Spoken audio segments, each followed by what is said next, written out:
Guadalupe Contreras y Angélica Rivera en 11 Noticias Matutino. Martes 23 de septiembre. Estas son las noticias. Llama a la presidenta Claudia Sheinbaum a detener el genocidio en Gaza. Además, se pronuncia por el reconocimiento a los dos estados, el de Israel y el de Palestina. Destaca que su gobierno fue el primero en avalar a la embajadora de Palestina y recibir sus cartas credenciales. Inicia el proceso de consultas públicas abiertas. Se va a discutir así la reforma electoral. Foros organizados por la Comisión Presidencial se realizarán de septiembre a noviembre de este año, mientras que la propuesta final se va a presentar en enero de 2026. Suspenden clases en el CCH Sur luego de que un estudiante atacara a un compañero, quien perdió la vida. También hirió a un trabajador. La jefa de gobierno de la Ciudad de México, Clara Brugada, envía sus condolencias a la familia de la víctima y asegura que se trabaja para esclarecer los hechos. Regresa el show de Jimmy Kimmel luego de que en días pasados fue cancelado en medio de este debate entre la libertad de expresión y la censura. La cadena emisora señaló que algunos de los comentarios de Kimmel en relación al homicidio de Charlie Kirk fueron insensibles. Sin embargo, tras conversaciones con el presentador, se decidió que el programa regrese. Investigan homicidios de músicos colombianos. La presidenta Claudia Sheinbaum instruye que dependencias trabajen en conjunto en las diligencias relacionadas con los músicos colombianos que fueron hallados sin vida en el Estado de México. Se convirtió ya en un referente en el fútbol. Ahí la tienen en pantalla la jugadora haitiana Bonmati, luego de coronarse por tercer año consecutivo con el Balón de Oro, 27 años, la primera mujer en conseguir este logro histórico. Gana el Balón de Oro 2025 el futbolista francés Ousmane Dembélé del Paris Saint-Germain. Se convierte así en el mejor jugador del mundo. Es el sexto jugador francés en ser condecorado. Arranca ya la edición 13 del Festival de Tango México. Es una actividad organizada por la actriz, cantante y promotora cultural María Inés Montilla. Cuenta con diversas actividades, entre ellas una competencia de tango. Muy buenos días, así les damos la bienvenida en este martes 23 de septiembre a 11 Noticias Matutino. Guadalupe, buenos días. ¿Cómo estás, Elvira Angélica Rivera? Bienvenidas, bienvenidos a la información. Ya lo saben, como siempre aquí, lo más relevante en nuestra pantalla. Buenos días en radio, los acompañamos a donde ustedes vayan, 95.7 la frecuencia del Instituto Politécnico Nacional. Y les recordamos que nos pueden seguir en nuestras redes sociales, ahí las tienen en pantalla, aquí se las recordamos, estamos a través de YouTube, en Facebook, en X, en Instagram y también en TikTok. El código QR que aparece en la pantalla es para que lo puedan escanear y también les lleva a nuestra página con más información. Sus comentarios y opiniones los recibimos con el hashtag 11 Noticias. Y arrancamos con esto que ya le adelantábamos ayer, y es que inició la Asamblea General de las Naciones Unidas allá en Nueva York, en Estados Unidos. Ya son 152 países los que reconocen a Palestina como un estado independiente. Entre ellos sabemos que está Francia, Reino Unido y Canadá. Esta decisión se espera que contribuya a aumentar la presión para detener el genocidio que realiza Israel en contra de la población de Gaza. Les contamos más detalles. En un momento histórico para la región de Medio Oriente y para el mundo, en la sede de las Naciones Unidas, Francia, Reino Unido, Luxemburgo, Dinamarca, Eslovenia, Portugal y otros países se sumaron a las más de 150 naciones que reconocen oficialmente al Estado palestino. Digo esto en nombre de nuestra amistad con Israel, con quien nuestro compromiso nunca ha fallado, y en nombre de nuestra amistad con el pueblo palestino, para el que deseamos que se haga realidad la promesa original de las Naciones Unidas de dos estados viviendo un lado del otro en paz y seguridad. El llamado que hicieron líderes del mundo se da en un contexto de máxima presión para que Israel detenga el genocidio en Gaza. Y aunque no fue votada una resolución, el reclamo por reconocer al Estado de Palestina fue unánime. En 1947, la ONU partió el territorio de Palestina para crear dos estados, uno judío y otro árabe. Ahora, 78 años después, refrenda esta solución.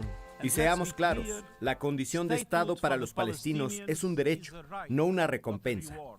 México urgió a tomar acciones colectivas. Se necesita un arreglo justo, pacífico y duradero, basado en la implementación efectiva de la solución de dos estados que permita un futuro seguro y próspero para todos los países de la región. El presidente del gobierno de España, Pedro Sánchez, uno de los primeros líderes europeos en apoyar la solución de dos estados, llamó a frenar los ataques de Israel en Gaza. En nombre de la razón, en nombre del derecho internacional y en nombre de la dignidad humana, tenemos que parar esta matanza ya. Mahmoud Abbas, presidente de la Autoridad Palestina, participó de manera virtual porque el gobierno de Estados Unidos le negó la visa para estar presente en esta histórica conferencia. A distancia delineó 2 puntos de un posible acuerdo, entre ellos garantizar la liberación de rehenes, el retiro del ejército israelí, la entrada de ayuda humanitaria y la reconstrucción de la Franja de Gaza. También que en la solución de dos estados, la organización Hamás no tendrá ninguna representación. Hamás no tendrá ningún papel en un futuro gobierno. Hamás y otras facciones deben entregar sus armas a la autoridad palestina. Lo que queremos es un Estado unificado sin armas, un Estado con una sola ley y una sola fuerza de seguridad legítima. A la fecha, 152 países reconocen al Estado de Palestina, marcados en color amarillo en este mapa. Las delegaciones de Israel y Estados Unidos no se presentaron en esta conferencia. El primer ministro israelí Benjamín Netanyahu y el presidente estadounidense Donald Trump rechazan el reconocimiento internacional al Estado palestino porque dicen sería una recompensa para el grupo Hamás. 11 Noticias, Norma Vargas y Federico Campbell Peña. ¿Y cuál ha sido la reacción de Israel a todo esto que hemos visto en la Asamblea General de las Naciones Unidas? Esto fue lo que dijo su representación ante la ONU. Veremos un espectáculo. Esto es un espectáculo porque todos sabemos que está alejado de la realidad. Y así, a través de su primer ministro, Benjamín Netanyahu, también Israel ha rechazado toda posibilidad de que se constituya un Estado palestino y para ello adelantó que seguiría en su camino de anexar el territorio de Cisjordania. No sucederá. No se establecerá un Estado palestino al oeste del río Jordán. Durante años he impedido el establecimiento de este Estado terrorista a pesar de la enorme presión tanto nacional como internacional. También la secretaria de prensa de la Casa Blanca, Caroline Leavitt, hizo pública la esperada posición de Estados Unidos, esperada y conocida. Ayer adelantó el propio Donald Trump de que se trataba al sentenciar que el reconocimiento del Estado palestino es un premio a Hamás. El presidente ha sido muy claro en que no está de acuerdo con esta decisión. Sobre este mismo asunto, la presidenta Claudia Sheinbaum pidió detener el genocidio en Gaza. De forma contundente, refirió que la posición de México ante el conflicto es reconocer la existencia del Estado palestino. Además, señaló que no hay justificación para las agresiones que sufren las personas civiles allá, en el enclave. Todo el posicionamiento de acuerdo con la comunidad internacional de que pare este genocidio en Gaza. Esa es nuestra posición. Y por supuesto el reconocimiento de los dos estados, el Estado de Israel y el Estado palestino, y que no puede haber una agresión a la población civil como la que está habiendo en este momento. Esa es la posición que lleva el canciller y la posición que tenemos nosotros. Destacó que su gobierno reconoció con plenos derechos a una embajadora del Estado de Palestina, Nadia Rashid, quien recientemente le entregó sus cartas credenciales. También recordó que anteriormente nuestro país únicamente aceptaba representantes diplomáticos, pero no embajadores. La primera vez que hay una embajadora palestina como tal reconocida es con nuestro gobierno. Eso es muy importante que se conozca. Asimismo, indicó que se notificó a la embajadora sobre la ayuda que ofrece nuestro país para en caso de que se requiera traer a niñas y niños afectados por este conflicto allá en Gaza. Se habló con la embajadora y se le hizo conocimiento de esto y en caso de ser necesario saben que está la propuesta. Luego de esta conferencia matutina a través de redes sociales oficiales, la Embajada de Palestina en México agradeció el mensaje emitido y la posición de la presidenta Claudia Sheinbaum ante el conflicto. Y tras el llamado prácticamente unánime en la Asamblea General de las Naciones Unidas de este alto al genocidio en Gaza perpetrado por Israel y el reconocimiento a su vez del Estado palestino, la Embajada de Israel en México rechazó el llamado internacional. En un comunicado escribió textualmente lo siguiente: Israel también subraya que el reconocimiento que la embajada llama unilateral de un Estado palestino sin condiciones previas ni acuerdos mutuos no contribuye a una paz duradera. La solución de 2 estados se ha discutido desde hace 7 décadas sin que Israel haya aceptado alguna propuesta. Vámonos con otros temas, y es que aquí en la Ciudad de México, cerca del mediodía, en el Colegio de Ciencias y Humanidades Plantel Sur de la UNAM, un alumno perdió la vida y un trabajador resultó herido. Esto al ser agredidos por otro estudiante del mismo plantel. De acuerdo con los primeros reportes de la Secretaría de Seguridad y Protección Ciudadana de la Ciudad de México, un alumno entró al centro educativo e hirió a su compañero sin más. Él llegó y atacó a Javier Hernández, un estudiante que estaba sentado en la banqueta comiendo lagrimitas con su novia. Comenzó golpeándolo y después sacó un cuchillo y lamentablemente lo apuñaló. Durante el ataque, un trabajador intentó detener al agresor, forcejearon y el trabajador resultó herido. Las autoridades persiguieron al estudiante, que al intentar huir subió a la azotea de uno de los edificios y se aventó, fracturándose así ambas piernas. El trabajador y el presunto agresor fueron llevados a un hospital. La Fiscalía Capitalina informó que mantiene bajo custodia al joven agresor e inició ya una investigación por el delito de homicidio calificado y lesiones dolosas. Por estos hechos, la UNAM suspendió las actividades ahí en el CCH Sur para proteger a la comunidad estudiantil y permitir que la Fiscalía Capitalina concluya las investigaciones. El secretario de Educación Pública, Mario Delgado, estableció comunicación con el rector de la UNAM, Leonardo Lomelí, para dar seguimiento a estos hechos y también expresó su apoyo a la comunidad universitaria. La jefa de gobierno, Clara Brugada, también expresó sus condolencias a las víctimas y también a sus familias. Aseguró que la Policía Capitalina trabajará arduamente para esclarecer los hechos y garantizar espacios de convivencia, comunidad y paz en todos los planteles escolares. Y miren, en el Estado de México hallaron sin vida a los 2 músicos colombianos que habían sido previamente reportados como desaparecidos desde el pasado 16 de septiembre. Las autoridades federales y estatales están investigando este caso.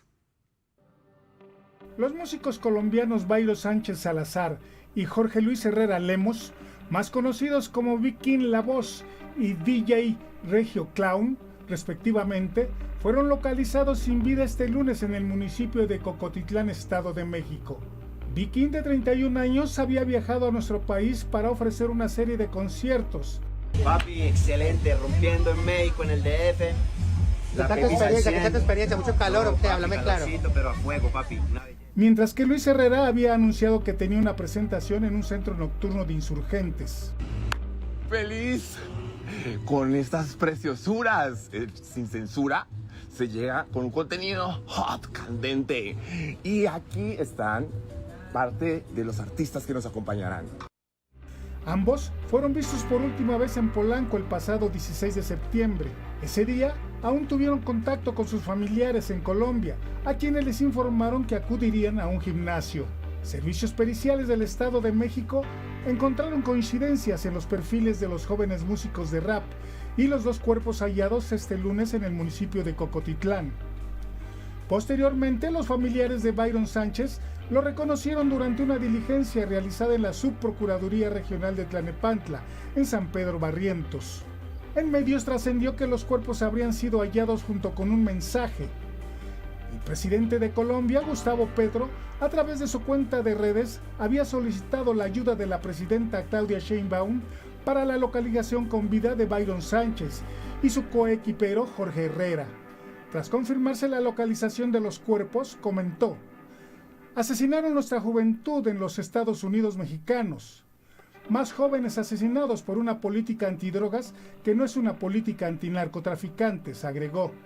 Por su parte, el Gabinete de Seguridad del Gobierno mexicano informó que por instrucciones de la presidenta Claudia Sheinbaum, todas las fuerzas federales y estatales del país trabajan en las investigaciones relacionadas con la desaparición de los dos músicos y así garantizar justicia a las familias de las víctimas. La Secretaría de Relaciones Exteriores informó que le externó a la Cancillería colombiana que se realizará una investigación exhaustiva para esclarecer lo ocurrido. Salvador Martínez, 11 Noticias. En otros asuntos, arrancó ya el proceso de consultas públicas abiertas para la discusión de la reforma electoral. Esta será la primera reforma de este tipo que no saldrá solo de los partidos. Ahora ya no son las cúpulas partidarias quienes deciden la reforma electoral, es la gente. Y ahí está la oposición. Entonces no es 5, 6, 7 personas, por más que sean dirigentes de partidos políticos, quienes van a opinar solamente. Ahora opina la gente que quiera asistir a los eventos o que quiera enviar su propuesta. Y ahí está también. Los foros están organizados por la Comisión Presidencial para la Reforma Electoral y se realizarán de septiembre a noviembre de este mismo año. La propuesta final será presentada en enero de 2026. La discusión no tiene ningún límite, no tiene ninguna cortapisa. Hay un espacio abierto para cualquier iniciativa, cualquier planteamiento, cualquier argumento, cualquier crítica.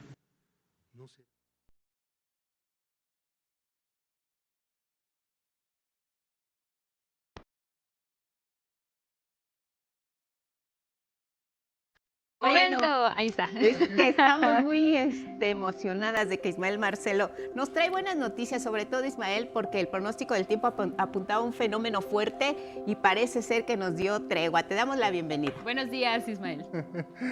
Hola, ¿cómo están? Angélica, Guadalupe, muy buenos días, amigas, amigos de Canal 11. Pues bien, como lo comentan, Narda está muy cerca de convertirse en un huracán de categoría 1 en la escala Saffir-Simpson. Actualmente se localiza a 450 kilómetros al suroeste de Punta San Telmo, en Michoacán, con vientos de 110 kilómetros por hora. Se desplaza hacia el oeste a una velocidad de 20 kilómetros por hora. Y mire, de acuerdo con el pronóstico oficial del Centro Nacional de Huracanes, indica que Narda continuará fortaleciéndose, pero se aleja de costas nacionales y mañana podría alcanzar la categoría 2, pero al sur de la península de Baja California. Para este día, sus bandas nubosas mantendrán las precipitaciones en el occidente mexicano, así como vientos fuertes y oleaje que podría alcanzar los 3 metros de alto en las costas de Jalisco, Colima y Michoacán. Para este martes, las precipitaciones se concentrarán justo en el occidente del país, pero también en el sur y sureste por la llegada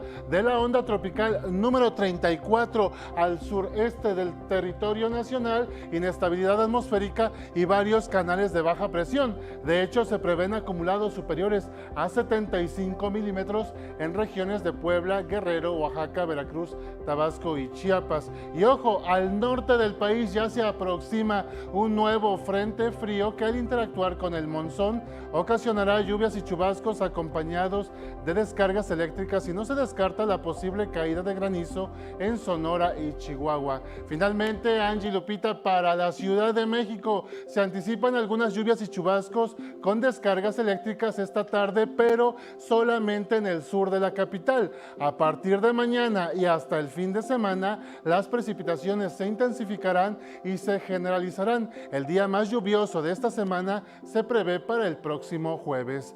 Así que bueno, Angie, Lupita, estas son las condiciones del estado del tiempo. Como ustedes lo mencionan, Narda es pues ya muy cerca de ser categoría 1, un huracán categoría 1, pero se irá alejando de costas nacionales.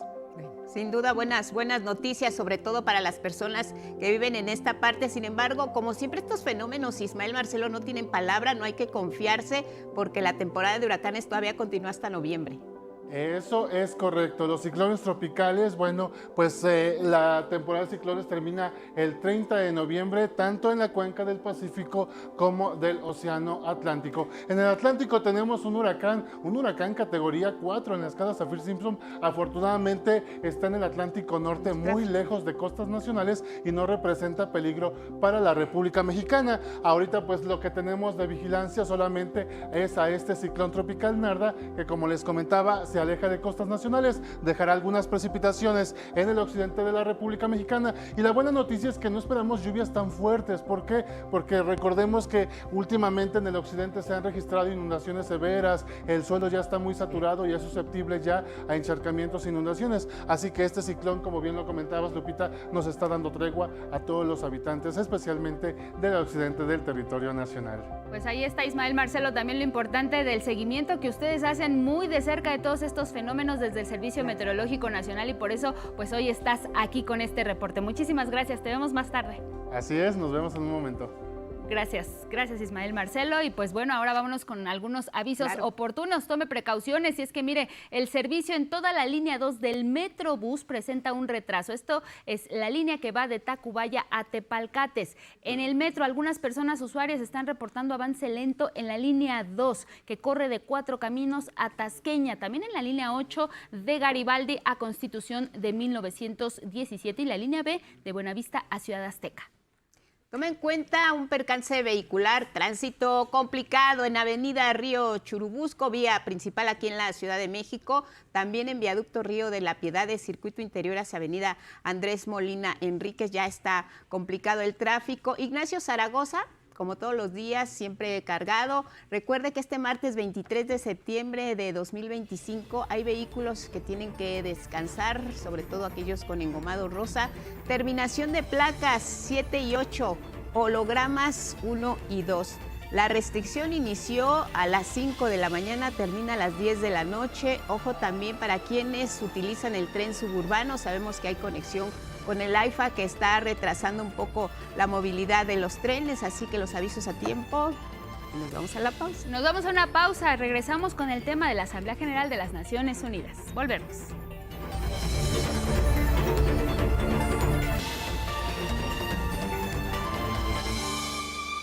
6:30 de la mañana, seguimos en 11 Noticias, y mire, la Organización de las Naciones Unidas conmemora los 80 años de su formación. Esto en un momento en el que el mundo vive el genocidio de Gaza que está realizando Israel. Y hay diferentes conflictos bélicos como la guerra de Rusia y Ucrania. Y también la OTAN aumenta el gasto militar, así como el cambio climático y la inteligencia artificial.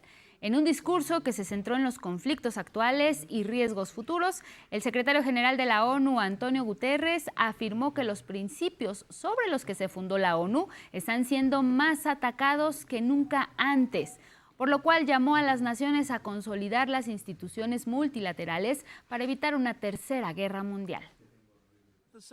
Nos estamos moviendo hacia un mundo multipolar, pero sin instituciones multilaterales fuertes.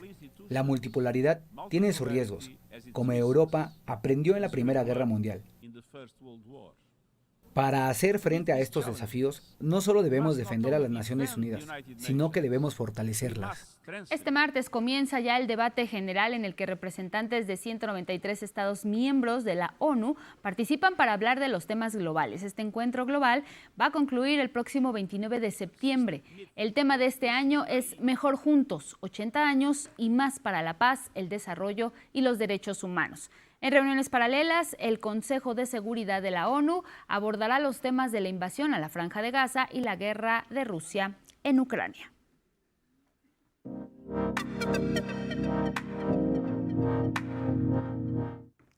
A las 6:32 en la hora del centro, agradecemos la comunicación en Nueva York. Alina Duarte, periodista internacionalista, colaboradora de El 11. Un gusto verte y saludarte, Alina. ¿Cómo estás? Hola, Guadalupe, pues bien feliz de estar aquí con ustedes en vivo desde Nueva York. Así es, y nosotros de verte porque estás precisamente en el ojo del huracán. Las miradas del mundo están en Nueva York por la Asamblea General de la ONU en un momento de definiciones para el mundo. Cumple 80 años la Asamblea. General de Naciones Unidas. Un momento, Alina, que consideras en la que necesita renovarse, necesita analizar su papel. ¿Qué está haciendo Naciones Unidas frente a conflictos como los que hemos visto recientemente en Ucrania, lo que está ocurriendo en la Franja de Gaza, la participación que tiene Israel junto con Estados Unidos en este deterioro de las condiciones de vida en este punto del Medio Oriente? ¿Qué momento está viviendo hoy Naciones Unidas en este 80 aniversario? ¿Cómo lo ves? Pues mira, Guadalupe, esto que comentas en realidad es fundamental porque estamos viendo, creo, la incapacidad ya de un sistema, una arquitectura internacional que heredó la Segunda Guerra Mundial y que hoy ha sido incapaz de detener los mayores conflictos que enfrenta la humanidad en el siglo XXI. Es decir, no hay una capacidad ni siquiera para poner un alto en el tema de Ucrania, mucho menos en el tema del genocidio en Palestina. Y eso es lo que refleja hoy las Naciones Unidas, una recomposición del mundo al margen de instituciones que pues han visto simplemente pasar este tipo de conflictos. Y hoy arranca ni más ni menos que con la presencia de Donald Trump, que un poco refleja también esta crisis, la política que está llevando a cabo Estados Unidos, no solamente bilateralmente con México, que es un gran tema, es seguir esperando de esta relación bilateral, sino con el resto del mundo ante una recomposición que ya no corresponde a cuando se fundó las Naciones Unidas hace 80 años. El mundo es bastante distinto, hay una reconfiguración en donde justo Estados Unidos ya tiene otro rol dentro de esta mal llamada comunidad internacional, porque al final no responde en momentos críticos. Ya hay una nueva serie de alianzas entre países que fundamentalmente se organizaron después de tantas mal llamadas también sanciones, estos bloqueos económicos sobre todo hacia varios de estos países, y hoy se sientan en una asamblea general que no ha logrado dar respuestas a la humanidad. Entonces vienen aquí a Nueva York todos los mandatarios del mundo, representaciones, como en el caso de México. Sin embargo, hay todavía dudas sobre qué tan funcional resultan los discursos que aquí se emiten. Aún así, obviamente, no hay que minimizar lo que vaya a decir el presidente Donald Trump en términos no solamente del conflicto, que no es menor, en el conflicto del genocidio en Palestina, el tema de Ucrania, sino también lo que preocupa bastante hoy en Estados Unidos, que son estos ataques a la libertad de expresión. Hemos visto cómo están dando de baja a medios de comunicación, a ciertos periodistas. Hay una persecución hoy contra varios sectores de la izquierda en nombre de la libertad. Así que pues lo que se espera es eso, ¿no? Que se vaya trazando una nueva línea de un derecho internacional que la verdad está bastante mermado, bastante colapsado, y una institucionalidad que en realidad parece no funcionar ante los grandes debates del siglo XXI. Alina, ¿cómo estás? Buenos días, te saluda Elvira Angélica Rivera y tocas un tema medular que es pues el funcionamiento de la ONU frente pues a decisiones o intervenciones como los de Estados Unidos, que pues hemos visto vetan algunas resoluciones para el cese al fuego en Gaza, también impiden la entrada de autoridades palestinas para que puedan participar en estas sesiones de la Asamblea General, pero también está esto que acabas de mencionar, Alina, la libertad de expresión, también la inteligencia artificial. ¿Cómo entender el papel de Estados Unidos frente a la Organización de las Naciones Unidas cuando pues parece que dicta él las decisiones o el rumbo que toma la comunidad internacional? Yo creo que cada año, Elvira, se plantea, ¿no? ¿Qué puede esperarse de las Naciones Unidas? Ha habido críticas constantes que han venido, sobre todo el sur global, hacia dónde va una organización en donde se escuchan discursos impresionantes. Hemos escuchado año tras año desde su fundación hacia dónde se quiere construir la humanidad, hacia dónde podemos caminar de manera conjunta. Sin embargo, en los hechos, estos discursos no se trasladan en políticas que puedan ser materializadas por el propio funcionamiento de las Naciones Unidas. Cuando decía yo que es herencia de la Segunda Guerra Mundial, estos grandes triunfantes de esa guerra fueron los que se quedaron con este llamado Consejo de Seguridad. Ellos deciden la noción de seguridad mundial, ellos deciden estos países, China, Estados Unidos, Rusia, Francia, el Reino Unido, deciden qué es la parte de la inseguridad y qué no. Y basta con que uno de esos países termine votando en contra cualquier resolución para que esta ni siquiera se intente materializar, aún con todas las limitantes de las Naciones Unidas. Es decir, no tiene un ejército propio, tiene los cascos azules, tiene, digamos, ciertos elementos que podrían ahondar, ¿no?, en el bienestar de la humanidad, y aún así ni siquiera ese mínimo se viene planteando. Entonces ya han pasado 80 años, creo que parte de los debates, como nunca, es ¿de verdad funcionan las Naciones Unidas? Cuando estamos viendo que pasan y pasan además asesinatos, ¿no?, en Palestina, pasa pruebas contundentes para denominarlo ya genocidio, es decir, ya hay un pronunciamiento de la comunidad internacional, pero cuando se trata de votar el reconocimiento del Estado palestino, basta con que Estados Unidos diga no quiero, para que en efecto eso no ocurra ante las Naciones Unidas, o basta que pues la sede está en Nueva York, que está aquí, una de las sedes de las Naciones Unidas, la principal, para que no se emitan las visas para que puedan entrar a este país. Y no solamente pasa con Palestina, el simple hecho de que se encuentren aquí las Naciones Unidas permite que se den las visas como un premio o como un castigo al resto de los países. Por ejemplo, nos enteramos que varias de las delegaciones, algunos de sus miembros no recibieron visas.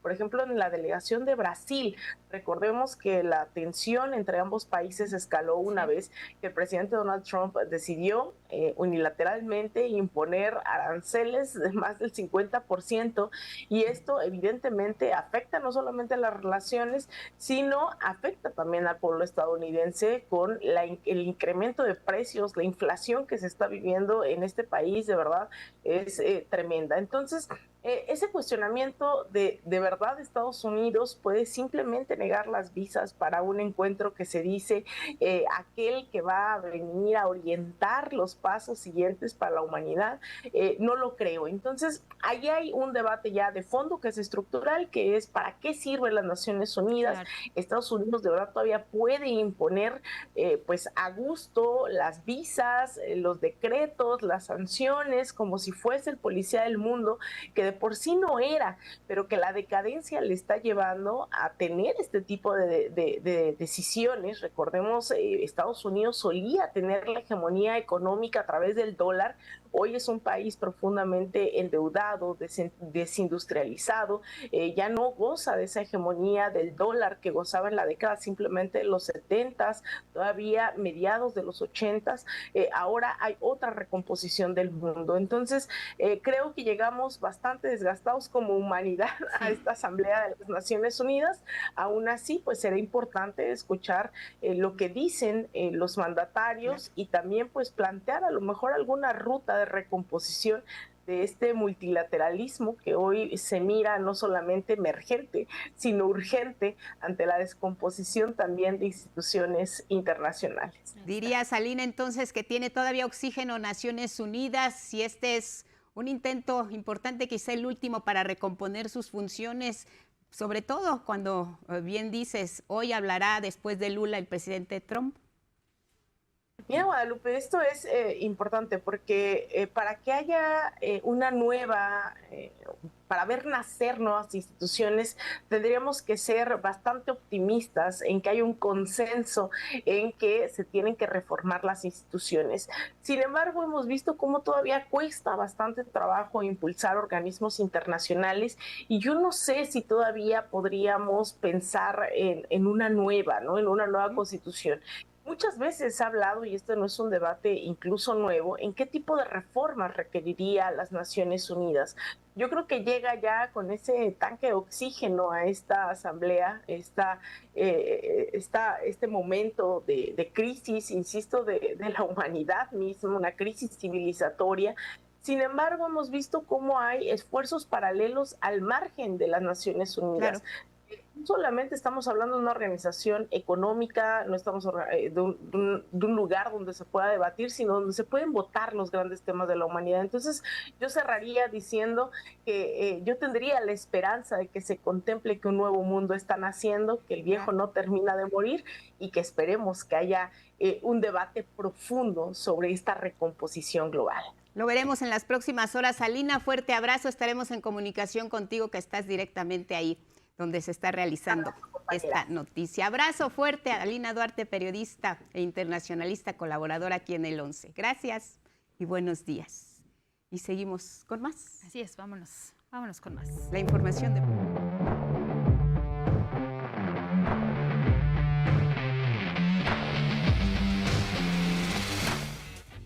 Tiempo de los deportes, Gabriel Sáenz, bienvenido, buenos días, adelante. Gabo, ¿cómo estás? Buenos días, Lupita, buenos días, Angie, buenos días a nuestro auditorio. Vamos con la información deportiva, porque en París se realizó la entrega del Balón de Oro 2025. El fútbol mundial reconoció a lo mejor del año en una gala llena de historia y emociones, que no solo coronó a los más grandes, sino que también abrió nuevas categorías para reconocer por igual a hombres y mujeres, marcando un antes y un después en la historia del Balón de Oro. Los grandes protagonistas fueron Ousmane Dembélé y Aitana Bonmati, quienes se consagraron con el premio a mejor jugador y jugadora del mundo. Ousmane Dembélé alcanzó la cima tras una temporada brillante con el Paris Saint-Germain, superando a jóvenes figuras como Lamine Yamal, mientras que Aitana Bonmati volvió a ser la reina al conseguir su tercer Balón de Oro consecutivo, confirmando su dominio absoluto en el Barcelona y en la selección de España. Pero la gala también dejó otros nombres destacados. Lamine Yamal recibió por segundo año consecutivo el trofeo Copa al mejor jugador sub-21, mientras que en la rama femenil la distinción fue para Vicky López. En la portería el trofeo Yashin fue para Gianluigi Donnarumma. Y por primera vez en la historia también hubo categoría femenil, donde la ganadora fue Hannah Hampton. Paris Saint-Germain en la rama masculina y el Arsenal en la femenina fueron galardonados como los mejores clubes. Y vamos a conocer más sobre la mejor jugadora del mundo, la futbolista española Aitana Bonmati. Y Vianney Zárate nos tiene la información.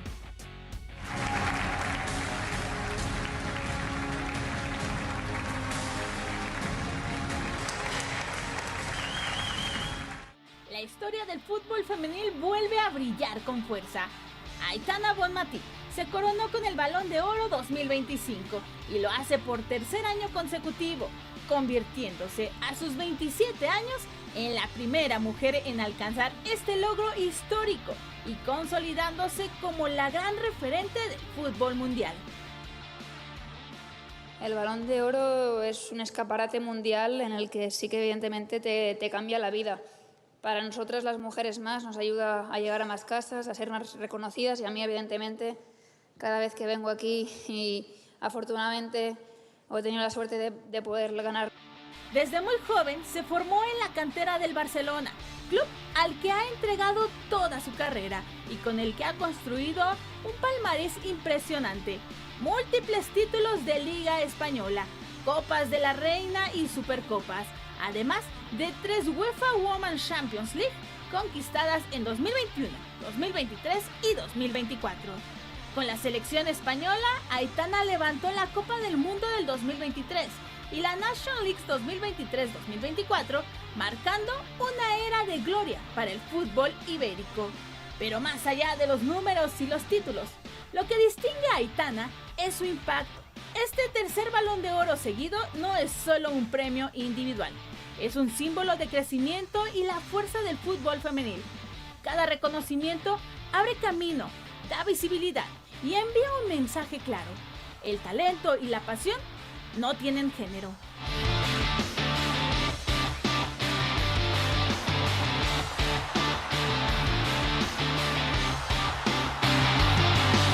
Yo siempre digo que nuestra generación tenemos la oportunidad de ser un gran ejemplo para, ya no solo para las niñas pequeñas, también para los niños, para los hombres, para las mujeres. En el fútbol no hay género ni edad, ¿no? Y la verdad que estar en un escenario así, aquí en París, con todo el ruido que tiene y con toda la repercusión que tiene, ayuda mucho al fútbol femenino y ayuda mucho a que todo el mundo vea, ¿no? que ya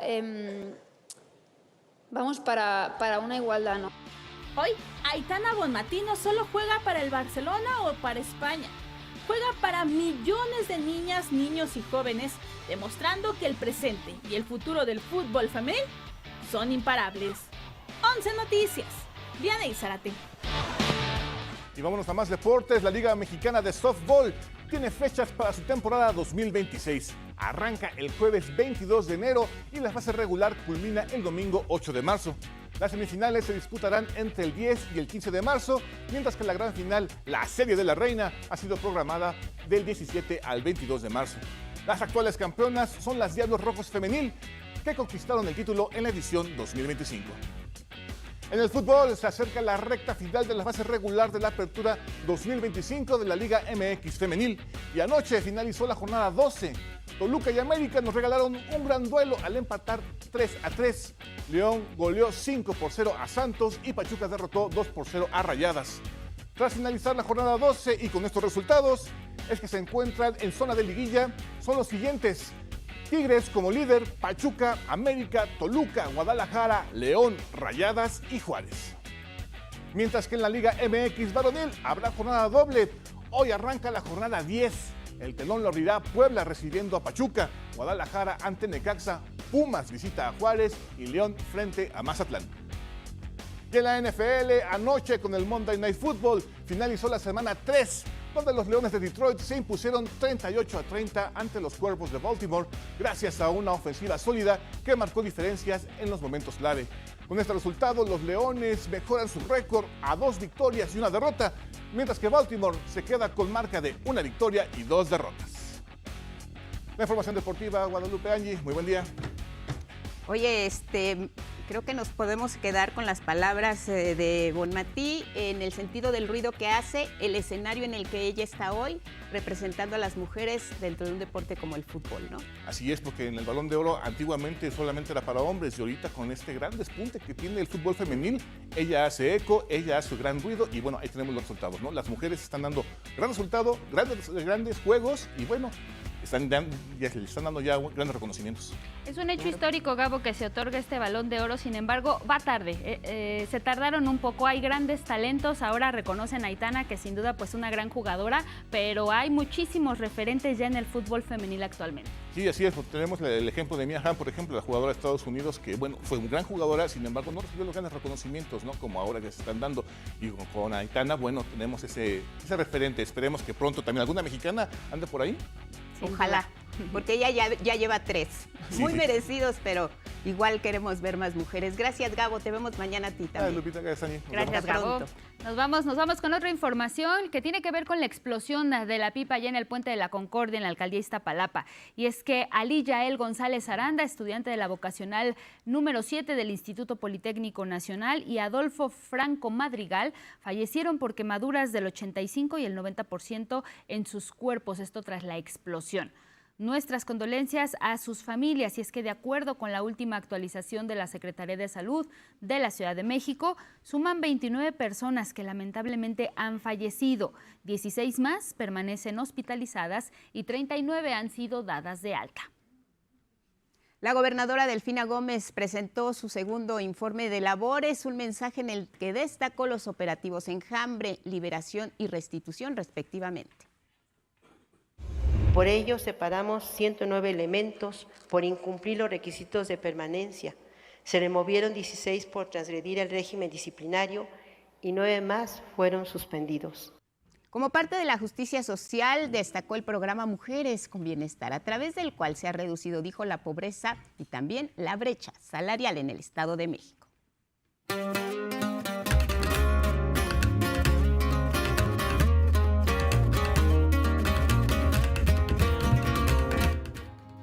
Siempre nos pone muy de buenas la sección de Cultura. Miguel de la Cruz, ¿cómo estás? Bueno. Buenos días, bienvenido.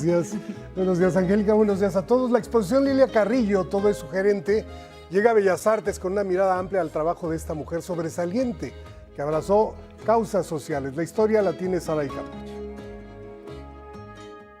Hace 3 décadas, la obra de la artista mexicana Lilia Carrillo se expuso por última ocasión en el Marco de Monterrey. Hace medio siglo, en el Museo del Palacio de Bellas Artes, espacio al que ha vuelto con una mirada panorámica de su trabajo.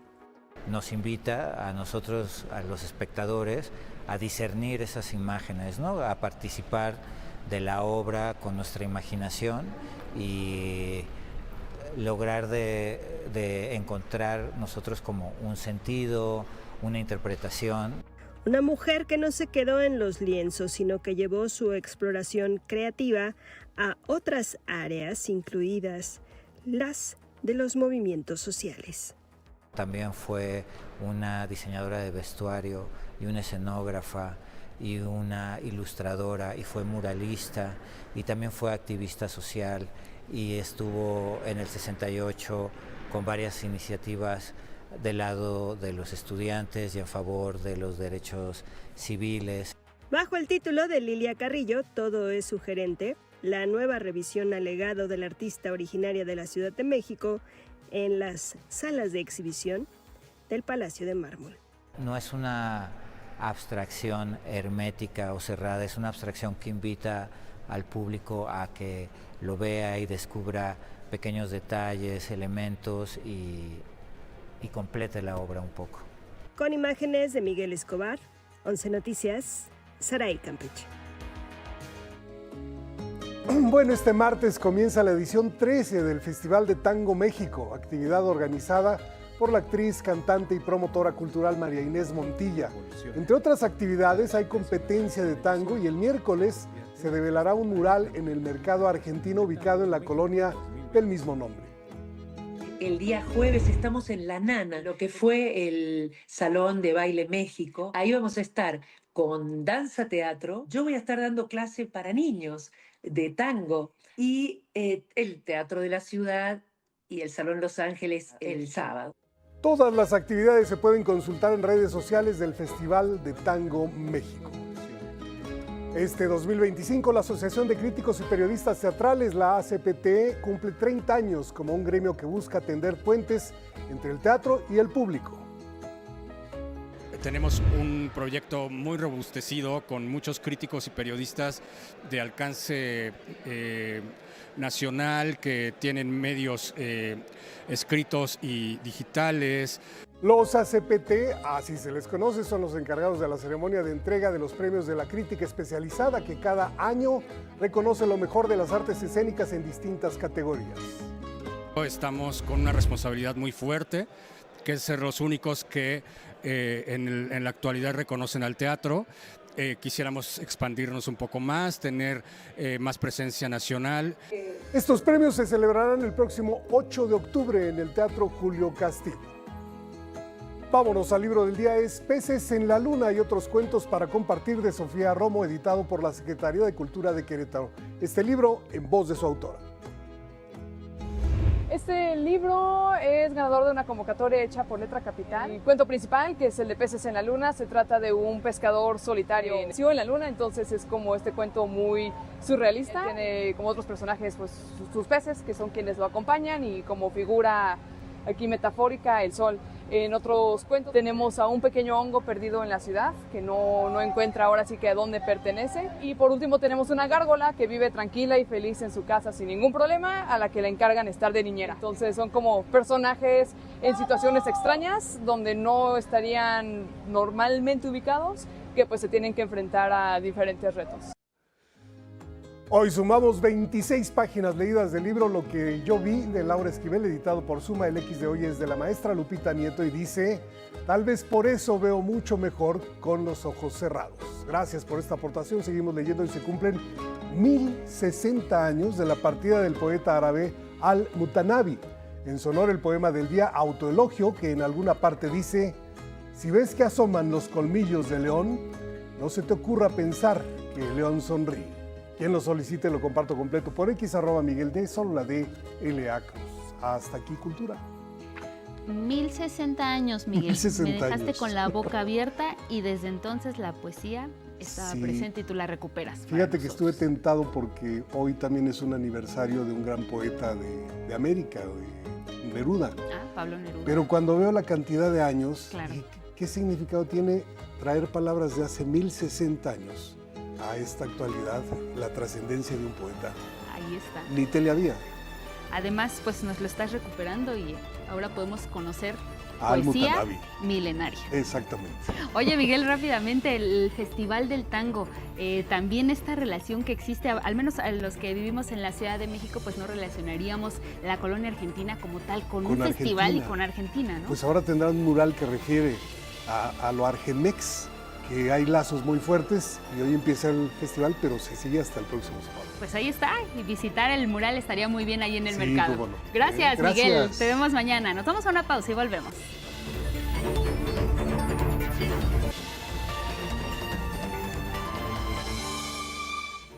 A las 7 en la hora del centro, un resumen de noticias. Señala la presidenta Claudia Sheinbaum que la posición de México ante el conflicto en Gaza es reconocer el Estado palestino. Agrega que no hay justificación para las agresiones que sufre la población civil en el enclave. Inician las consultas públicas abiertas al pueblo de México para la discusión de la reforma electoral. Serán transmitidas en vivo por redes sociales y se abordarán 10 ejes temáticos. Comienza la demolición de 10 edificios en riesgo. Son inmuebles afectados por los sismos de 1985 y 2017 y se liberarán para construir vivienda social en la capital. Anuncia Estados Unidos sanciones contra la esposa del juez brasileño Alexandre de Moraes por liderar la investigación contra el expresidente Jair Bolsonaro. En tanto, el juzgador rechaza las sanciones contra su pareja y califica la medida como ilegal y deplorable. Enfrentamiento en centro penitenciario en Ecuador deja al menos 14 personas sin vida y 14 más lesionadas, además de la fuga de un número indeterminado de internos. Por tercer año consecutivo, la jugadora española Aitana Bonmatí fue galardonada con el Balón de Oro 2025, consagrándola como mejor jugadora del mundo. Se convierte en la máxima ganadora de este premio. También se entregó Balón de Oro a Ousmane Dembélé, quien alcanza la cima tras una brillante temporada con el Paris Saint-Germain. Incluso en Francia, tanto aficionados como la selección francesa salen a las calles de París y festejan esta consagración. Ya está lista la edición número 13 del Festival de Tango México. Será a partir de este miércoles cuando inicien las actividades en diversas sedes. Incluyen música, baile, teatro, clases y mucho más.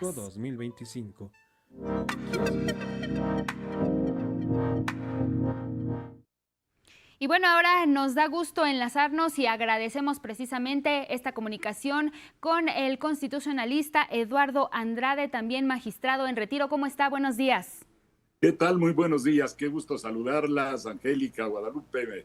Me da mucho gusto estar aquí esta mañana con ustedes. Gracias, magistrado. Y bueno, pues hablar precisamente de esta ley de amparo es parte de estas leyes secundarias de la reforma al Poder Judicial que pues ha venido evolucionando desde el año pasado. Ya fueron las elecciones, ahora están estas leyes secundarias y entre ellas pues está la ley de amparo que ya ha sido ampliamente expuesta, ya fue enviada al legislativo y bueno, quisiéramos pues su primera apreciación sobre esta ley que ya se envió, que ya se programa su discusión y que de alguna forma establece que este juicio de amparo se fortalece. ¿Usted cómo lo ve? Yo en general veo los cambios positivos porque se trata de equilibrar el interés general de la sociedad con las necesidades de los gobernados de defender sus derechos. El Poder Judicial tiene que lograr ese equilibrio. Y además es muy importante que se logre la plena digitalización, es decir, que todo el amparo se pueda llevar en línea a través de procedimientos como este. Claro, habrá lugares donde no se disponga de todos los instrumentos para hacerlo, pero se prevé que en esos casos se mantendrá el sistema tradicional. Pero las autoridades en general quedarán vinculadas a un esquema, a un sistema de rápida respuesta. Eso debe dar por resultado una mejoría en el tiempo de tramitación de los amparos y eso es benéfico para la gente. Ahora, por otro lado, ha habido algunas críticas sobre un tema que se llama interés legítimo, que ha sido un mecanismo muy difuso, muy vago, mal estructurado en la Constitución, que dice que podrá pedir el amparo por interés legítimo quien se encuentra en una especial situación frente al orden jurídico. Eso no tiene sentido, estuvo mal redactado desde el principio. Y se pretende con el interés legítimo, en términos generales, que haya una posibilidad de proteger indirectamente algunos intereses, pero reales de las personas, no que sean temas tan ambiguos, tan amplios, que den lugar a que se explote políticamente el amparo, a que se pida el amparo para buscar resoluciones de los jueces que combatan las políticas que ya se han decidido en el Poder Legislativo. Yo creo que está bien que el interés legítimo, y eso lo vengo diciendo hace tiempo, no de ahora, está en mi libro de Derecho Constitucional y en mis clases siempre he hecho esa crítica, porque ha servido el interés legítimo para generar un esquema de combate político en vez de resolver problemas específicos de los derechos concretos de las personas. Se trata, pues, de que se especifique, que haya un daño real que esté recibiendo la persona que pide el amparo y que constituya una situación en la cual pueda haber realmente una afectación si no se concede el amparo. Yo creo que eso está bien, limitará el uso indebido del amparo para fines políticos. Así es, terminar con el uso ilegítimo y abusivo, Eduardo Andrade, de esta figura. Sin embargo, sabemos que a veces la ley o las leyes están sujetas a interpretación. Una vez que esto tome curso y al parecer se apruebe esta iniciativa de la presidenta Claudia Sheinbaum en materia de ley de amparo, tendrá que ponerse en los cambios en la Constitución. Sin embargo, quienes aplican la ley son los mismos juzgadores. Y ahora, ¿qué garantías hay de que nuevamente no sea de alguna manera manipulado o utilizado con estos fines ilegítimos este concepto de la ley de amparo, que se vuelva a ensuciar y que nuevamente estemos ante una iniciativa que se convierta en letra muerta? ¿Qué es lo que se tiene que garantizar? ¿Dónde se tiene que blindar para que ahora sí la ley de amparo cumpla con su función original y no este uso ilegítimo que se le ha dado y a veces hasta abuso de poder, incluso político? Sí, yo creo, Guadalupe, que ahí hay una necesidad de que los jueces tomen en cuenta por qué se hizo el cambio en el Poder Judicial, para lograr que efectivamente sirva a la gente, a sus derechos concretos, no a fines políticos, el amparo. Ya se hicieron las reformas constitucionales que establecen, por ejemplo, que no se den efectos generales a las suspensiones que emitan los jueces, porque también de eso se abusó.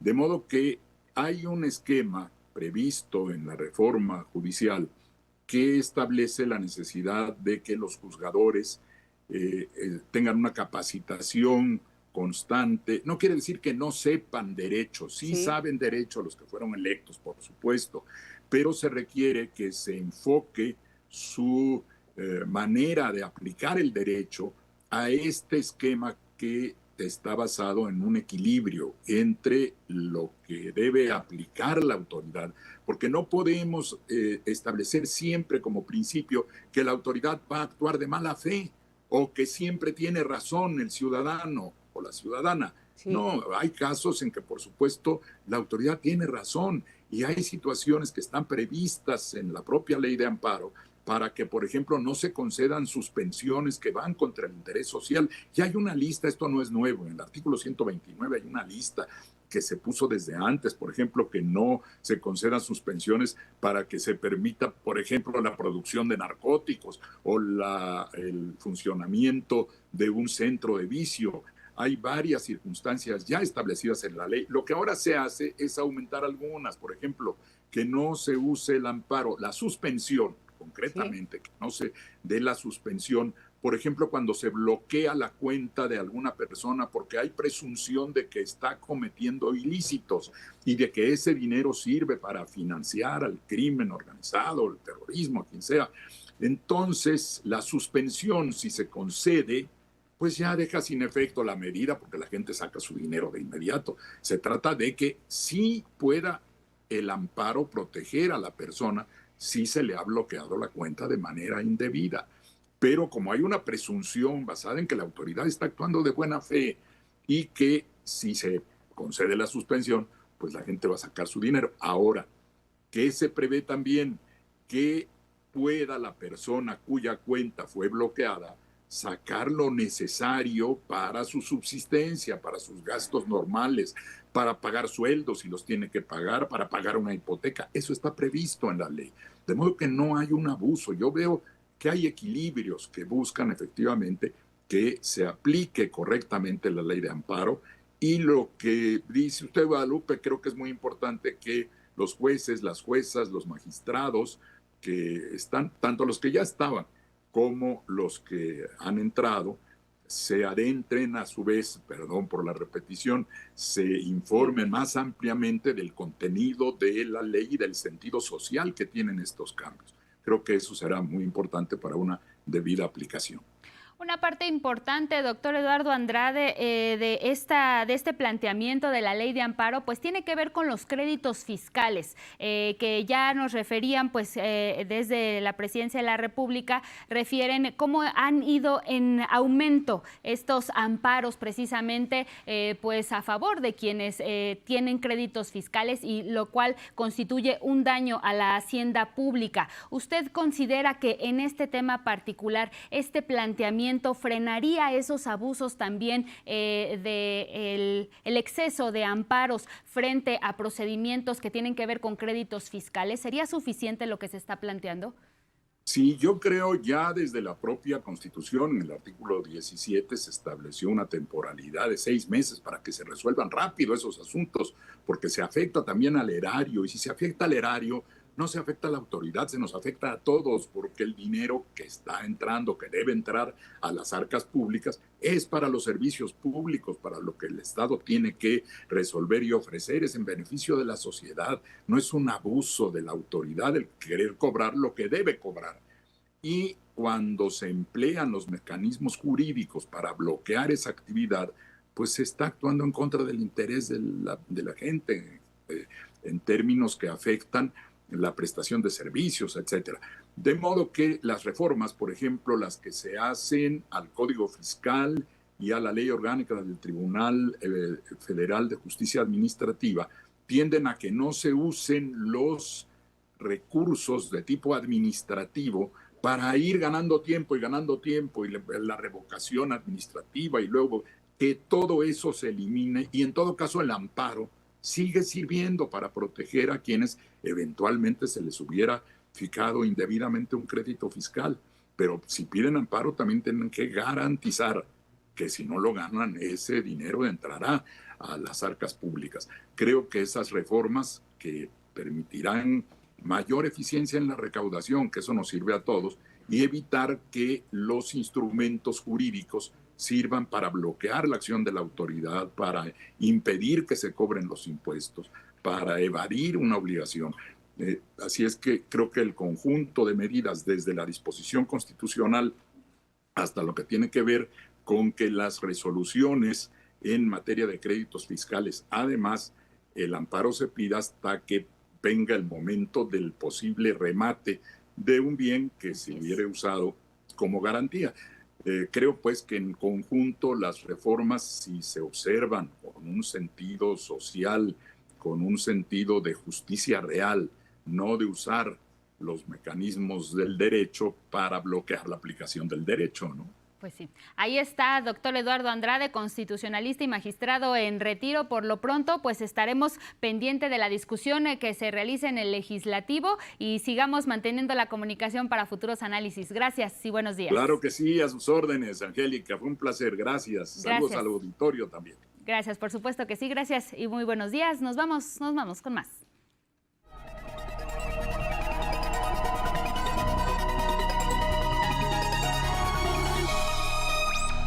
Momento de la ciencia, Rafa Guadarrama, ¿cómo estás? Buenos días. Buenos días, Rafa. Con mucho gusto de saludarlas. Igualmente, Rafa. Angie, y pues aquí con la información de ciencia, ¿qué les parece si comenzamos con esto que ocurrió en el norte del país? Personal de la Secretaría de Agricultura interceptó en Nuevo León a un animal infectado por el gusano barrenador. La atención oportuna evitó que se generara un brote en la entidad. La detección estuvo a cargo de inspectores del Servicio Nacional de Inocuidad y Calidad Agroalimentaria. El caso se presentó en un ejemplar que venía en un cargamento de 100 reses desde Minatitlán, Veracruz. Cuando revisaron las heridas se halló la presencia de miasis y se intervino de manera inmediata para eliminar las larvas, es decir, se sacrificó a este ejemplar. El titular de la dependencia, Julio Verdegué, informó de la situación a su contraparte en Estados Unidos, Brooke Rawlings, tal y como se acordó en el protocolo binacional para el control de esta plaga. En asuntos de medio ambiente, en Nueva York, científicos, ministros y activistas comenzaron las actividades de la Semana del Clima. Allí, en las inmediaciones de las Naciones Unidas, la secretaria de Medio Ambiente, Alicia Bárcena, destacó la importancia de preservar las áreas naturales para reducir las emisiones de CO2. Las soluciones basadas en la naturaleza creo que son clave para países como el nuestro, donde sí tenemos una biodiversidad, donde tenemos parques naturales, que sin duda podemos compensar algunos de estos gases de efecto invernadero con la protección de recursos naturales y, por supuesto, la economía circular. Bárcena también confió en que Estados Unidos, Canadá y México trabajarán juntos para atender el tema del calentamiento global y sus efectos. Fue enfática en ser optimista en la colaboración trilateral y habló de una nueva forma de globalización. Soy muy optimista. Debo decir que probablemente sea la única optimista en esta sala. Pero soy optimista porque creo que los tres países son realmente importantes para crear una América del Norte. Lo que está pasando hoy en día en el mundo es la regionalización. Esa es la clave. Y nos estamos alejando de la globalización. Esta actividad es parte de los foros preparativos a la Cumbre del Clima de la ONU que se realizará en noviembre en Brasil. Y en temas de salud, una investigación en Australia documentó recientemente que la diabetes gestacional podría estar asociada al desarrollo de trastorno por déficit de atención y al autismo. Esto se concluyó tras analizar 48 estudios globales de 9 millones de embarazos. Sin embargo, los datos no permiten afirmar que la diabetes durante el embarazo provoca autismo o TDAH en el neonato. Y es por esto que se requieren estudios más profundos y detallados para identificar las causas de estas condiciones. Vale la pena destacar esto para hablar justo de una declaración reciente del presidente de Estados Unidos, Donald Trump, quien aseguró que una sustancia, el acetaminofén o paracetamol, causa autismo. Así lo dijo. Primero, con efecto inmediato, la FDA notificará a los médicos que el uso de, veamos cómo lo decimos, acetaminofén, ¿está bien? Que se conoce comúnmente como Tylenol,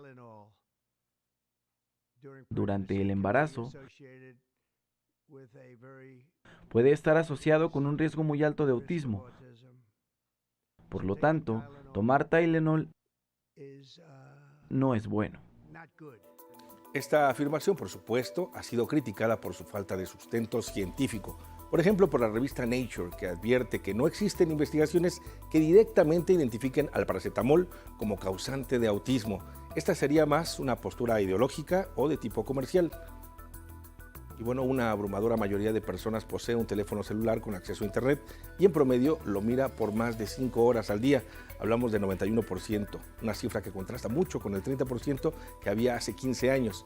Una investigación de Adrian Ward de la Universidad de Texas identificó que quienes bloquean el Internet del smartphone durante 2 semanas mejoran de manera significativa su bienestar, así como su capacidad de atención.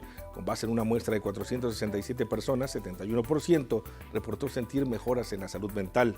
El estudio concluye además que la atención mejoró como si las personas hubieran revertido 10 años de deterioro cognitivo relacionado con la edad. Y es la información que tenemos este día. ¿Qué hacemos, Rafa? ¿Lo lanzamos por la ventana? No, hay que ser mucho más moderados. En realidad es una herramienta muy necesaria, pero claro, ciertamente hemos aprendido a vivir con un estrés adicional a estar revisando las redes sociales todo el tiempo, por lo menos. Que en nuestro caso, justamente. Sí, exacto, que también no es una decisión propiamente personal, ¿no, Rafa? También lo que tiene que ver con el entorno laboral también obliga a que muchas veces estemos mucho tiempo en el teléfono, ¿no? Sí, disponibles, además, en cualquier momento puedes recibir un mensaje que parecería menos... que estás, menos invasivo, quiero decir, claro, a la vida cotidiana, es decir, no estás recibiendo una llamada, en algún momento lo vas a ver, pero está ahí, digamos, latente, encendida, el Internet y el servicio de comunicación, que la verdad es una fortuna. En otros casos hemos visto, ha salvado vidas, ¿no? Pero O que no llegue el internet, jamás, no tienen. Exactamente, y que puede también, insisto, ser de vida o muerte, o sea, pensando en servicios de salud. Creo que podríamos hacer un ejercicio, incluso los mismos dispositivos a veces te marcan, usaste 1 hora menos tu teléfono y revisaste, quizá los fines de semana, o darnos esta oportunidad, sobre todo para ver si esto aplica en tu vida cotidiana, si te sientes mejor, si duermes mejor, si tienes un bienestar emocional y mental, dejando de lado un poco el teléfono. Creo que podemos hacer el ejercicio y ver si nos funciona y convertirlo en una práctica, porque a veces sin necesidad te lo llevas a todas partes y creo que eso también a veces es demasiado, ¿no, Rafa? Tenemos que medirnos y saber y medir tiempo. Sí, claro, ¿no? Es un asistente que se ha vuelto fundamental, es despertador, es agenda, es contacto con amigos, es para uso laboral, para consultas, es decir, es un asistente casi perfecto, ¿no? Pero son las dos caras de la moneda, ¿no? Dirían. Sí. Lo catalogan, apenas escuchaba recientemente, lo catalogan incluso como el mejor amigo que tenemos, ¿no? Y también al mismo tiempo, pues es un poco triste que ahora un artefacto sea el más cercano a nosotros que las propias personas. Claro. Así es, una forma diferente de interactuar con las demás personas, pero por supuesto no debe de perderse este contacto humano. Claro, y además hemos visto los memes en una reunión familiar donde todos están así y nadie, absolutamente nadie se mira a los ojos. Buen tema, Rafa. Nos lo dejamos de tarea. Lo dejamos de tarea. Sigamos hablando de él. Gracias, Rafa. Saludamos mañana. Mañana. Gracias. Y seguimos con más. Hemos hablado de la reforma electoral, está en curso su análisis. Hay propuestas abiertas, no solo para los políticos, para los partidos, para quienes conocen del tema, también para ciudadanas y ciudadanos. Si quieren participar, hay un sitio al que pueden acceder y hacer directamente sus propuestas. Les contamos más. Si usted requiere participar en la nueva iniciativa de reforma electoral, que será entregada por el Gobierno Federal al Congreso en enero de 2026, recuerde que puede enviar sus propuestas a través de un micrositio habilitado específicamente para este fin. Recuerde, antes de empezar con el envío de su propuesta, debe poseer cuenta y contraseña en el portal del Gobierno Federal. Una vez hecho esto, ingrese desde cualquier sitio al www.reformaelectoral.gov.mx. Inicie sesión. Ahí podrá conocer a las personas que integran la Comisión Presidencial Electoral, así como sus semblanzas y objetivos. En el apartado Tu voz cuenta, seleccione el botón Enviar propuesta. Seleccione el botón Subir propuesta. En esa sección del portal puede consultar otras propuestas y vertir su punto de vista sobre las mismas. Para presentar su propuesta, deberá llenar los campos a continuación. Título de la propuesta. Seleccionar entre 1 y 2 temas relacionados con su participación, como libertades políticas, representación del pueblo, financiamiento, democracia participativa, entre otros. Resumir en una frase de no más de 200 caracteres la idea de su propuesta. Dispondrá de hasta 1000 caracteres para desarrollar más la misma. Una vez que comprobó el CAPTCHA para garantizar el uso de información y su propuesta, seleccione Subir solicitud. 11 Noticias. Y mire, comenzó el programa de atención integral a inmuebles de alto riesgo en la Ciudad de México, el cual busca demoler los edificios que fueron afectados por los sismos de 1985, pero también de 2017. Se liberarán para construir así vivienda social aquí en la capital del país.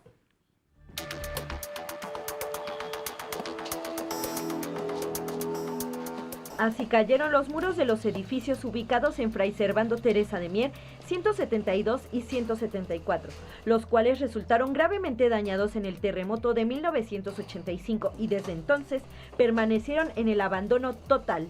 Estos edificios aparte tienen un sistema estructural que no es apropiado para zona sísmica. Se llaman losas planas, que es un sistema muy flexible. Cuando viene un sismo, estos edificios se mueven considerablemente, afectando todos los elementos secundarios como son los muros divisorios. Ahora, como parte del programa de demolición de los inmuebles dañados por los sismos de 1985 y 2017, se liberarán ambos edificios para construir vivienda social en la Ciudad de México. El objetivo de este programa es que estas edificaciones vulnerables se liberen de riesgo para o a favor de las comunidades y de la ciudad, y que se logren posibles acuerdos cuando se trata de privados que tienen la propiedad para la producción de vivienda. El costo de esta demolición será de 7 millones de pesos. Para ejecutarla con base en las disposiciones y en las facultades del gobierno de la ciudad establecidas en el reglamento de construcciones, se trabajará en un primer momento a través de la herramienta denominada crédito fiscal. Estos fueron los primeros 2 de 10 edificios en situación de riesgo que se demolerán. El resto son 6 edificios en Tlatelolco, 1 en Insurgente Sur 102 y 1 más en San Antonio Abad 8. La mayoría son desocupados. Ahora, no en todos se va a intervenir demoliendo. Hay algunos que son renivelación y hay algunos también que son reforzamiento. Entonces, por eso que tenemos que tener muy claro cuál va a ser el tipo de intervención. En los próximos 4 meses concluirá la revisión estructural en todas las alcaldías de la Ciudad de México y el próximo año se dará a conocer el total de inmuebles que serán intervenidos con este programa. Con imágenes de Eugene Pasol y Bruno Ruiz, 11 Noticias, Gabriela Jiménez. Y como vemos, aunque ya comenzaron estos trabajos en relación con los inmuebles dañados por los sismos del 2017, todavía hay un largo camino por recorrer. Precisamente el secretario de Vivienda de la capital, Inti Muñoz, platicó en entrevista con Canal 11 sobre toda la serie de acciones que están en curso. María Fernanda Ruiz nos cuenta. Más de 20,000 viviendas en la capital han sido rehabilitadas desde 2017 gracias al programa de reconstrucción, lo que ha permitido dejar atrás la incertidumbre y la zozobra que vivieron las familias tras el sismo de ese año. Estamos con un avance de 92% en las tareas para la reconstrucción, restando que alrededor de 1,800 familias puedan volver a su hogar. El secretario señaló que se prevé los trabajos de reconstrucción concluyan la primera mitad de 2026. Hay actualmente 74 conjuntos habitacionales en proceso de obra. Fue hasta 2019, con el cambio de administración, que se pudo actualizar el censo de personas damnificadas, ya que en 2018 se habían reportado solo 7,000 viviendas afectadas. Con el nuevo censo se identificó que faltaban por atender 15,000 hogares afectados por el sismo.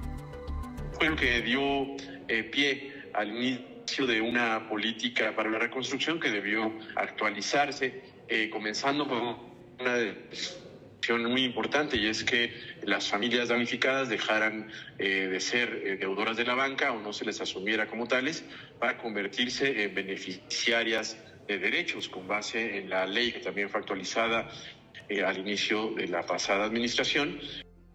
La inversión total para la reconstrucción de los hogares alcanzó los 14,000 millones de pesos. Los hogares más afectados por los sismos de 2017 y que no han sido atendidos se ubican principalmente en la zona oriente de la ciudad, en las alcaldías de Iztapalapa, Tláhuac y Xochimilco. De acuerdo con el secretario de Vivienda, los principales obstáculos a los que se han enfrentado para terminar los trabajos de rehabilitación en estas zonas van desde la conciliación entre vecinos y vecinas hasta el tipo del subsuelo. Hemos tenido que resolver aspectos jurídicos, conciliar entre los vecinos también, enfrentar distintas dificultades de índole técnico-constructiva. Sin embargo, pues ha resultado todo esto en una política pública de prevención frente a los sismos, en una política de atención al riesgo estructural. A 8 años del 2017 y a 40 años del terremoto de 1985, las autoridades capitalinas, afirmó el secretario Inti Muñoz, se mantiene el compromiso de garantizar el derecho humano a una vivienda digna y adecuada. 11 Noticias, María Fernanda Ruiz.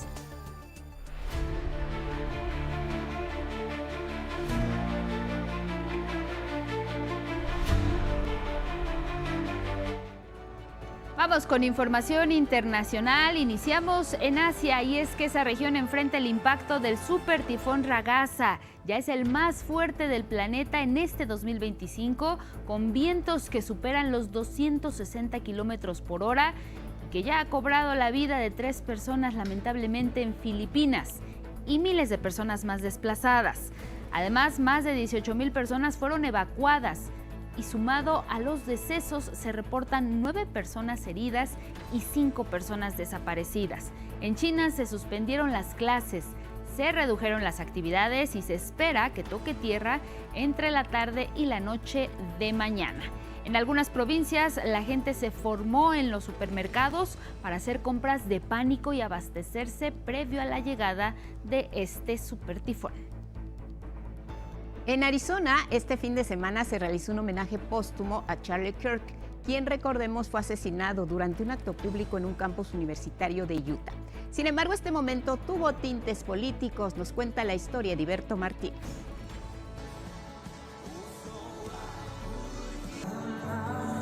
Políticos de derecha, militantes del Partido Republicano, el presidente Donald Trump, miembros de su gabinete y el reverendo Rob McCoy abarrotaron el estadio State Farm en Arizona, donde se realizó un homenaje póstumo al influencer conservador Charlie Kirk, asesinado hace casi 2 semanas.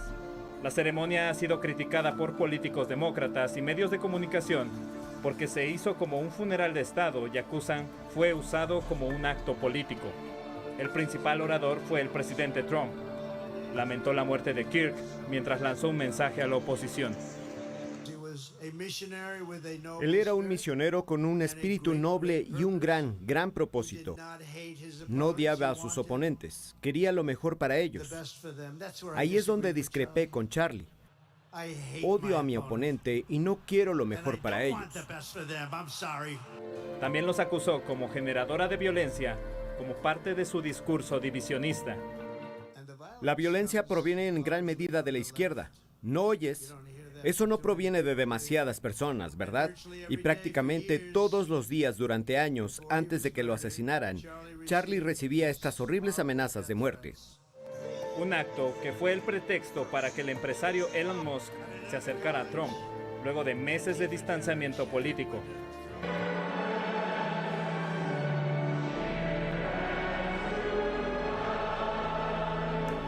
Erika Kirk, viuda y ahora dirigente de la organización creada por Kirk, indicó que su esposo quería salvar a jóvenes como el que le quitó la vida, al tiempo que aclaró no tenerle rencor.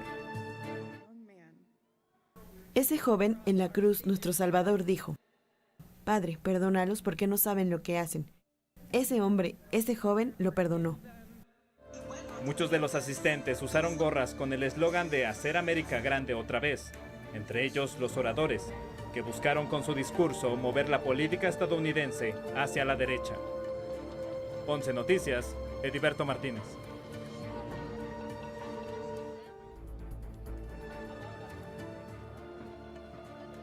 Bueno, y ahora nos vamos hasta Palacio Nacional a la conferencia matutina. Regresamos al estudio con un resumen de noticias. Anuncia Israel que mantendrá cerrado en ambas direcciones el cruce fronterizo de Allen Bay, el único paso que conecta Cisjordania con Jordania, y será a partir de este miércoles hasta nuevo aviso. Pronuncia su discurso Donald Trump ante la Asamblea General de las Naciones Unidas, asegurando que se enorgullece de haber bombardeado Irán, de atacar Venezuela y de no permitir la migración, del conflicto en Gaza y también de rechazar la transición a las energías limpias. Hoy arranca la segunda entrega de las Rutas de la Salud, programa que garantiza la entrega de medicamentos a hospitales y centros de salud en el país. Alejandro Sbarch, director general del IMSS Bienestar, detalló los resultados de la primera entrega. Distribuimos más de 28 millones de medicamentos en todo el país. Eso quiere decir que se abastecieron 8.061 centros de salud y 578 hospitales, y para ello entregamos 11.364 paquetes de medicamentos e insumos para la salud. Además, compartió un video sobre la atención a los y las pacientes en el Hospital Rubén Leñero que resultaron lesionados de la explosión del pasado 10 de septiembre en el Puente de la Concordia. Narda se intensifica a huracán categoría 1 en el Pacífico, registrando vientos de 140 kilómetros por hora. Sin embargo, no representa ningún peligro para nuestro país, se está alejando de las costas mexicanas. Bueno, pues antes de despedirnos, enviamos desde aquí, desde el equipo de 11 Noticias, nuestro más sentido pésame a nuestro compañero y amigo, el floor manager de 11 Noticias Matutino, Jaime Eduardo Espinosa Solís, por el lamentable fallecimiento de su papá, el señor Ramiro Espinosa García. Desde aquí a Lalo, a toda su familia, nuestro abrazo solidario con mucho cariño. A nombre de todos tus compañeros del equipo de 11 Noticias, del estudio de 11 Noticias, gracias por tu trabajo. Descansa en paz el señor Ramiro Espinosa García.